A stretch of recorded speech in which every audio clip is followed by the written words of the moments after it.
Hello అండి. ఈరోజైతే మరొక మినీ లాగుతో నేనైతే మీ ముందుకు వచ్చానమాట. ఈవినింగ్ అండి.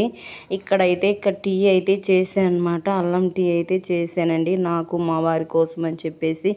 నైట్ అయితే ఇంకా చికెన్ ఫ్రై అయితే చేస్తున్నానండి. కొంచెమే ఉందన్నమాట.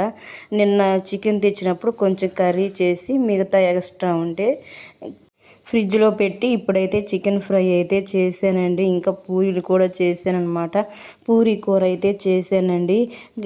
మీతో అయితే ఒక చిన్న విషయం అయితే షేర్ చేసుకుందాం అనుకుంటున్నానండి. మా వారికి వచ్చే జీతంతోనే మాకు నెలంతా గడవాలన్నమాట. మా వారికి వచ్చే శాలరీ అయితే ఒక 40,000 అలా వస్తుందండి. మాకు లోన్లు ఇవన్నీ పోనైతే ఒక 20,000 అలా మిగులుతాయి అన్నమాట. ఇక్కడైతే కారం అయిపోయిందండి. అందుకని చెప్పేసి మిర్చి అయితే మిక్సీ పెట్టానమాట. ఇప్పుడైతే టమాటాలు అయితే కట్ చేసుకుంటున్నానండి. ఇక్కడైతే ఎన్ని వీడియోస్ కోసం మన ఛానల్ని సబ్స్క్రైబ్ చేసి